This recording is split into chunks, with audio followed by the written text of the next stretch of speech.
ദൈവത്തിരുനാമത്തിന് മഹത്വമുണ്ടാകുമാറാകട്ടെ. എന്താണ് തിരുവചന അധിഷ്ഠിത പ്രവചനം? ആരാണ് കള്ളപ്രവാചകന്മാർ എന്ന തിരുവചന ധ്യാന പരമ്പരയുടെ 4-ാമത് അധ്യായത്തിലേക്ക് നമ്മൾ ദൈവകൃപയിൽ ആശ്രയിച്ച് പ്രവേശിക്കുകയാണ്. ഒരു രാഷ്ട്രത്തോട് ഒരു വ്യക്തിക്ക് ചെയ്യുവാൻ സാധിക്കുന്ന ഏറ്റവും വലിയ കുറ്റകൃത്യം, ഒരു രാജ്യത്തോട് ഒരു വ്യക്തിക്ക് ചെയ്യുവാൻ സാധിക്കുന്ന ഏറ്റവും വലിയ കുറ്റകൃത്യമാണ് രാജ്യദ്രോഹക്കുറ്റം. അതുകൊണ്ട് തന്നെ പ്രസ്തുത കുറ്റകൃത്യം ചെയ്യുന്നവർക്ക് ആ രാജ്യത്തെ ഏറ്റവും ഉയർന്ന ശിക്ഷ തന്നെയായിരിക്കും അതത് രാഷ്ട്രങ്ങൾ നൽകുക. മിക്കവാറും രാജ്യങ്ങളെല്ലാം തന്നെ രാജ്യദ്രോഹ കുറ്റത്തിന് മരണശിക്ഷയാണ് നൽകാറുള്ളത്. ഒരു രാജ്യത്തിൻ്റെ നിയമത്തിന് വിരുദ്ധമായി ചെയ്യുന്ന പ്രവർത്തികളെ രാജ്യദ്രോഹ കുറ്റമായി പരിഗണിക്കുന്നു. ഉദാഹരണമായി ഭീകര പ്രവർത്തനങ്ങൾ, ബോംബ് സ്ഫോടനങ്ങൾ, രാജ്യത്തിൻ്റെ അസ്തിത്വത്തെ തകർക്കുന്ന പ്രസംഗങ്ങൾ, സംഘാടനം തുടങ്ങിയവയെല്ലാം ഇതിൻ്റെ പരിധിയിൽപ്പെടും. ഭരണഘടനയ്ക്ക് വിരുദ്ധമായി കലാപം ചെയ്യൽ, നിയമവിരുദ്ധ പ്രവർത്തനങ്ങൾക്ക് പ്രോത്സാഹനം ചെയ്യൽ എന്നിവ വരെ ഇതിലുൾപ്പെടും. ഇതുപോലെ തന്നെ ദൈവരാജ്യത്തോട് ചെയ്യുവാൻ സാധിക്കുന്ന ഏറ്റവും വലിയ കുറ്റകൃത്യം ദൈവം പറയാത്ത ഒരു കാര്യം പറഞ്ഞു എന്ന് പറഞ്ഞ് ജനത്തെ വിശ്വസിപ്പിക്കാൻ ശ്രമിക്കുന്നത് കൂടെയാണെന്ന് പറയാം. കാരണം അത്തരം കാര്യങ്ങൾ ദൂരവ്യാപകമായ പ്രത്യാഘാതങ്ങൾ ജനങ്ങൾക്കിടയിൽ ഉണ്ടാക്കുവാൻ കഴിയും. ദൈവത്തോട് ചെയ്യുന്ന അത്തരം കുറ്റകൃത്യങ്ങളെ, ദൈവരാജ്യത്തോട് ചെയ്യുന്ന അത്തരം കുറ്റകൃത്യങ്ങളെ നമുക്ക് വേണമെങ്കിൽ ദൈവരാജ്യദ്രോഹ കുറ്റമെന്ന് ഒരു പഠനത്തിന് വേണ്ടി വിളിക്കുവാൻ സാധിക്കും. ഇവിടുത്തെ കള്ളപ്രവാചകന്മാരും ദുരുപദേശകന്മാരുമെല്ലാം കാലങ്ങളായി ചെയ്യുന്നതും അതുതന്നെയാണ്. പ്രത്യക്ഷത്തിൽ നന്മയെന്ന് തോന്നുന്ന പല പ്രവാചക ദൂതുകൾക്ക് പുറകിലും ജനത്തെ വഴിതെറ്റിക്കുക എന്ന ഒരു ലക്ഷ്യമുണ്ട് എന്ന കാര്യം നാം മറന്നു പോകരുത്. ചില ദൂതുകളൊക്കെ കേട്ടാൽ പ്രത്യക്ഷത്തിൽ നമ്മുടെ നന്മയ്ക്കാണെന്ന് തോന്നുമെങ്കിലും ആത്യന്തികമായി അത് ജനത്തെ വഴിതെറ്റിക്കാനുള്ളതായിരിക്കും. പഴയ നിയമ തിരുവെഴുത്തുകളിൽ നിന്നും ധാരാളം ഉദാഹരണങ്ങൾ നമുക്കതിനെ കാണുവാൻ കഴിയും. ഇരമ്യാ പ്രവചനം 27-ാം അധ്യായം നമ്മൾ വായിച്ചു തുടങ്ങിയാൽ അക്ഷരീയ ഇസ്രായേൽ ജനതയ്ക്ക് ഏതാണ്ട് 70 വർഷം നീളുന്ന ബാബേൽ പ്രവാസം ദൈവം നിയമിച്ചതായിരുന്നു. ബാബേൽ രാജാവിൻ്റെ കയ്യിൽ ദൈവജനത്തെ ഏൽപ്പിച്ചതായിരുന്നു. അതെന്തിനായിരുന്നു ചോദിച്ചാൽ അത് അവരുടെ ഒരു മടങ്ങി വരവിനുള്ള സാഹചര്യം ഒരുക്കുന്നതിന് വേണ്ടിയായിരുന്നു. എന്നാൽ അവർക്കിടയിൽ എഴുന്നേറ്റ ഹനന്യാവ്, ആഹാബ്, സിദെക്കീയാവ് എന്നിങ്ങനെയുള്ള ചില പ്രവാചകന്മാർ അവരുടെ പ്രവാസം വളരെ വേഗത്തിൽ തീരുമെന്ന് പറഞ്ഞ് ജനത്തെ വഴിതെറ്റിക്കുവാൻ ശ്രമിച്ചു. എന്നാൽ ദൈവം അവർക്ക് എതിരായി നിൽക്കുന്ന ഒരു കാഴ്ചയാണ് നമ്മൾ കാണുന്നത്. പലപ്പോഴും ഇവരുടെ 70 വർഷത്തെ പ്രവാസം വളരെ നാശത്തിന് വേണ്ടി ആയിരുന്നില്ല.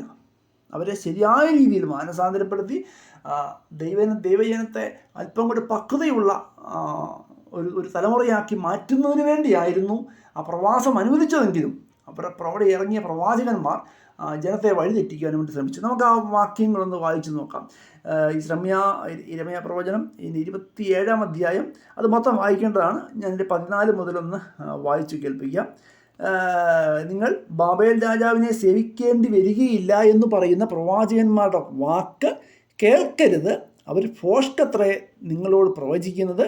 ഞാൻ അവരെ അയച്ചിട്ടില്ല, എങ്കിലും ഞാൻ നിങ്ങളെ നീക്കിക്കളയുവാനും നിങ്ങളോട് പ്രവചിക്കുന്ന പ്രവാചകന്മാരും നശിച്ചു പോകുവാനും തക്കവണ്ണം അവർ എൻ്റെ നാമത്തിൽ ഭോഷ്ക് പ്രവചിക്കുന്നു എന്ന് യഹോവയുടെ അരുളപ്പാട്.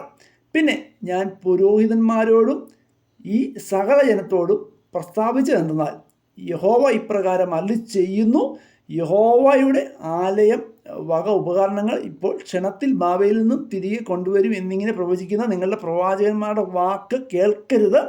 അവർ ഭോഷ്കത്രേ നിങ്ങളോട് സംസാരിക്കുന്നത്. അപ്പം ദൈവജനത്തിൻ്റെ ഇടയിൽ പെട്ടെന്ന് ഒരു ഭയഭ്രാന്തി സൃഷ്ടിക്കുവാൻ വേണ്ടി ഈ പ്രവാചകന്മാർക്ക് കഴിഞ്ഞു. എന്നാൽ യഹോവ പറയുന്നത് ഞാൻ അവരെ അയച്ചിട്ടില്ല, ഞാൻ അവരെ അറിയുന്നുമില്ല. കാരണം അവർ ഭോഷ്കത്രേ നിങ്ങളോട് സംസാരിക്കുന്നത്, അവർക്ക് ചെവി കൊടുക്കരുത്. അപ്പം പ്രത്യക്ഷത്തിൽ അവർക്ക് പെട്ടെന്നൊരു വിടുതൽ ഉണ്ടാകുമെന്നായിരുന്നു ഈ 3 പ്രവാചകന്മാർ പ്രവചിച്ചതെങ്കിലും ഇതൊരിക്കലും അവർക്കത് അങ്ങനെ പെട്ടെന്നൊരു വിടുതൽ കൊടുത്താൽ അവരൊരിക്കലും ഒരു മാനസാന്തര അനുഭവത്തിലേക്ക് വരികയില്ല എന്ന് മുൻകൂട്ടി കണ്ട മഹാദൈവം ഇവർക്ക് വേണ്ടി 70 വർഷം നീണ്ട ഒരു പ്രവാസം അനുവദിച്ചതായിരുന്നു. എന്നാൽ ഈ പ്രവാചകന്മാർ എല്ലാവർക്കും ഇപ്പോഴും നന്മ കേൾക്കുന്നത് വലിയ ഇഷ്ടമാണല്ലോ. ഈ നന്മ എന്ന രൂപത്തിൽ ആ ജനത്തെ നശിപ്പിക്കുവാൻ വേണ്ടിയുള്ള ഒരു ദൂതാണ് പറഞ്ഞത്. എന്നാൽ അത് ജനത്തിനിടയിൽ വലിയ പ്രയാസങ്ങൾക്കൊക്കെ കാരണമായിത്തീർന്നു. ഇരമ്യാ 29-ാം അധ്യായം 10-ാം വാക്യം തൊട്ട് നമ്മൾ വായിച്ചാൽ ബാബേലിലെ 70 സംവത്സരം കഴിഞ്ഞ ശേഷമേ ഞാൻ നിങ്ങളെ സന്ദർശിച്ച് ഈ സ്ഥലത്തേക്ക് മടക്കി വരുത്തുമെന്ന് നിങ്ങളോട് എൻ്റെ വചനം നിവൃത്തിയാകുകയുള്ളൂ. നിങ്ങൾ പ്രത്യാശിക്കുന്ന ശുഭഭാവി വരുവാൻ തക്കവണ്ണം ഞാൻ നിങ്ങളെക്കുറിച്ച് നിരൂപിക്കുന്ന നിരൂപണങ്ങൾ ഇന്നവയെന്ന് ഞാൻ അറിയുന്നു. അവ തിന്മയ്ക്കല്ല നന്മയ്ക്കുള്ള നിരൂപണങ്ങൾ എന്ന് യഹോവയുടെ അരുളപ്പാട്. സംഭവം ഇതാണ്: അവർക്കെല്ലാം എഴുന്നേറ്റ് ആ പ്രവാചകന്മാർ അവരെ വഴിതെറ്റിക്കാൻ ശ്രമിക്കുന്നു, അവരെ അങ്ങനെ മത്സരഗ്രഹമാക്കുവാൻ ശ്രമിക്കുന്നു.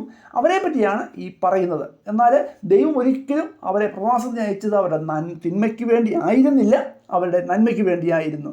ഇവരുടെ ഭാവിയെപ്പറ്റി പിന്നീട് നമുക്ക് യിരെമ്യാ പ്രവചനം 29-ാം അധ്യായത്തിൽ വായിക്കാം. അതുകൊണ്ട് ഞാൻ യെരൂശലേമിൽ നിന്ന് ബാബേലിലേക്ക് അയച്ചിരിക്കുന്ന സകല പ്രവാസികളുമായുള്ളവരെ, നിങ്ങൾ യഹോവയുടെ വചനം കേൾപ്പീൻ. എൻ്റെ നാമത്തിൽ നിങ്ങളോട് ഫോഷ്ക്ക് സംസാരിക്കുന്ന കോലാവിൻ്റെ മകനായ ആഹാബിനെയും മയസയാവിൻ്റെ മകനായ സിദക്യാവിനെക്കുറിച്ചും ഇസ്രയേലിൻ്റെ ദൈവമായ സൈന്യങ്ങളുടെ യഹോവ ഇപ്രകാരം അരുളിച്ചെയ്യുന്നു: ഞാൻ അവരെ ബാബേൽ രാജാവായ നെബൂഖദ്നേസറിൻ്റെ കയ്യിൽ ഏൽപ്പിക്കും. നിങ്ങൾ കാണെ അവൻ അവരെ കൊന്നുകളയും.